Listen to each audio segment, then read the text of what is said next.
When looking over the several movies starring Bob Kane and Bill Finger's famous Caped Crusader, the two most acclaimed tend to be the animated film Batman Mask of the Phantasm and Christopher Nolan's blockbuster The Dark Knight, and for good reason, as both do a fantastic job of tapping into Bruce Wayne's inner turmoil about his role as a crime fighter.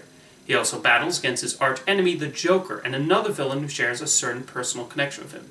But which of the two do I like more? I'm going to provide my answer, but first, a brief history on the making of the two films. Curiously, Mask of the Phantasm was not originally intended to be a theatrical release. The intention was to do it as a direct-to-video animated film, and production started under that mandate. However, Warner Brothers was so impressed with the television ratings on Batman the Animated Series, they decided to upgrade it to cinemas. With a locked-in Christmas 1993 release date, the filmmakers had less than a year to reformat the film for widescreen and improve the animation quality. Thankfully, they managed to pull it off. Unfortunately, WB did a dismal job of promoting the film, and it came and went from theaters with little fanfare.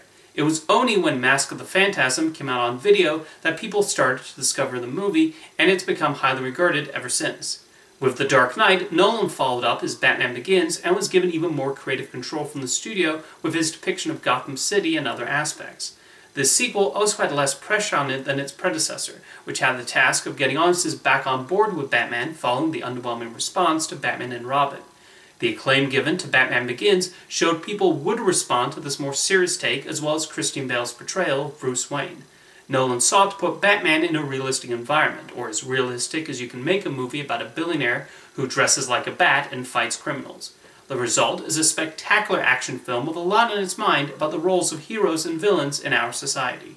What's interesting about both films is that each Bruce Wayne seems to be wrestling with similar dilemmas. Both of them ponder about their responsibility as Batman and how healthy it is for his own well-being and those of others he cares about. In Mask of the Phantasm, Bruce falls in love with a woman named Andrea Beaumont and wonders if she is really part of the promise he made to his parents to avenge them. Can he stop the criminals of Gotham while also having a normal relationship with this woman he loves? Most of the film is told through flashbacks that show him having these thoughts. I bet Warner Brothers just thought directors Bruce Timm and Eric Radomski and their team of writers would just make a fun action picture, and instead they went beyond that to create something with a more powerful message about the sacrifices a hero makes. In The Dark Knight, Bruce struggles with whether Gotham needs Batman and whether he shares some responsibility for the havoc caused by the Joker. He frequently compares himself to Harvey Dent, who accomplishes so much in putting criminals behind bars but doesn't do it in a costume. Throughout the film, Bruce tries to help Harvey become the hero Gotham deserves and at times contemplates giving up being Batman. Both Bruce and Harvey are connected through their relationship with Rachel Dawes. She proves to be the moral center of these characters and tries to persuade them to take the path that's right for them. She sees value in having someone like Harvey Dent as district attorney, but also recognizes the need for a hero like Batman who can do things Harvey cannot do in the courtroom. In both films, Batman faces off against the Joker, although his role in one film is smaller than the other. In Mask of the Phantasm, it takes a while for the Clown Prince of Crime to show up. When he appears, though, he immediately makes an impression with the way he takes command of an abandoned World's Fair. Mark Hamill's vocal performance has already reached legendary status for the glee in which he played the character. He displays the Joker's delight at fighting both Batman and the mysterious figure of the Phantasm, although some may ask where Harley Quinn is during the film's events. Probably stuck in Arkham, I guess. He may not be the main villain of the picture, but the Joker nonetheless left a memorable impression like he did on the television series. For The Dark Knight, Nolan hired Heath Ledger to play the role, and I do have a confession to make. When his casting was announced, I was one of those people who thought, really? The pretty boy from 10 Things I Hate About You? That's an odd choice to play this iconic villain. However, when I saw him in the finished film, it proved how wrong that assumption was, and he delivered a fantastic performance. From his first appearance, Ledger brought the right anarchic attitude as he causes trouble for everyone. The little tics and nuances he displayed added to what made the Joker a fascinating presence, and he helped turn the character into a truly chilling figure. The Joker is someone who's shown to not present himself as he seems. This is not only shown through the way he cakes himself in clown makeup, but also through the statements he makes. He constantly says he does not believe in following a plan, and he is against any kind of rule. However, every step in his plot to throw Gotham into chaos is very carefully planned out, with the expectation that each person will act in the exact way he predicts they will. Batman defeats the Joker by ultimately realizing all of his deceptions and showing people aren't as easily figured out as this clown thinks they are.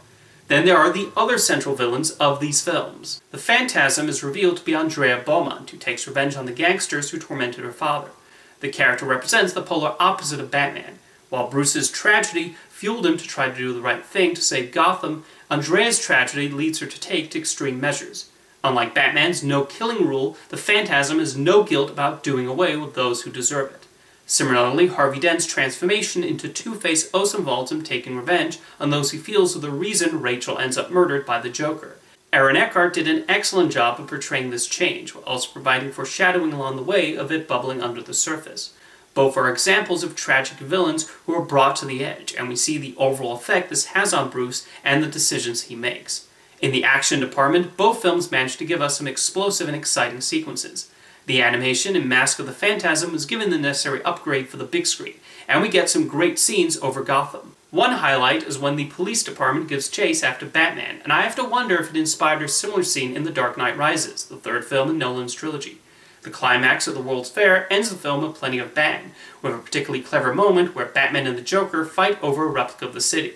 The filmmakers also take advantage of the PG rating, and not being beholden by television censors to up the violence and show things they couldn't on the Fox network. For The Dark Knight, Nolan also delivered one exceptional action scene after another. One of the best scenes occurs when Batman drives his Batpod through Gotham as the Joker and his goons attempt to stop an armored vehicle carrying Harvey.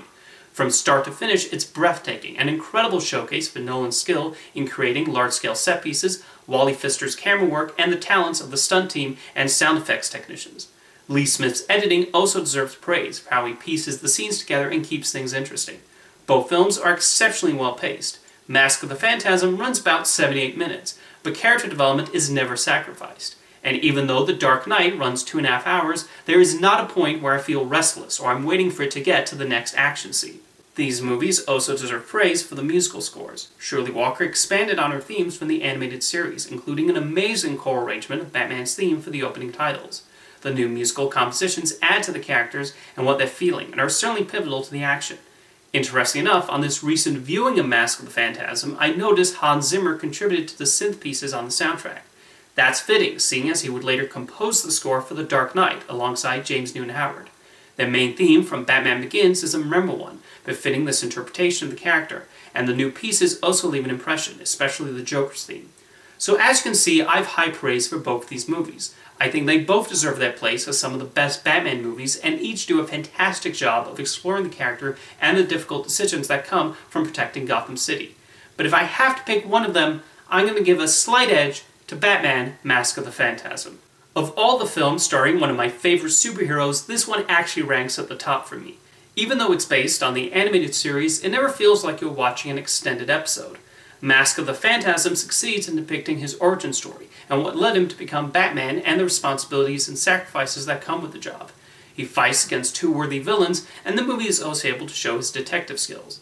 Bruce Wayne is especially well developed, as the film explores both his dark and brooding side, as well as the more sensitive part of his personality. The animation provides the appropriate mood for the film, and the entire voice cast bring the needed personality and drama to the characters. Bruce Timm and Eric Randomski pulled out all the stops here, and when you have a smart script by 4 of the show's best writers, that certainly helps too. With The Dark Knight, Christopher Nolan was able to explore new themes from Batman Begins. He really sought to take the character to a place where he's constantly wrestling with himself, his own feelings, and the bad people who continue to turn his home turf into a dangerous place. Heath Ledger's interpretation of the Joker is certainly what most people talk about, but the movie is never boring when he's off screen. Nolan and his brother Jonathan co-wrote an intelligent screenplay with plenty of thought-provoking themes about order and human behavior, using this man in a bat suit and this vicious clown to explore them. Both of these are Batman movies I keep coming back to and prove rewarding on each new viewing. Now tell me in the comments whether you prefer Batman Mask of the Phantasm or The Dark Knight, and I'll see you next time.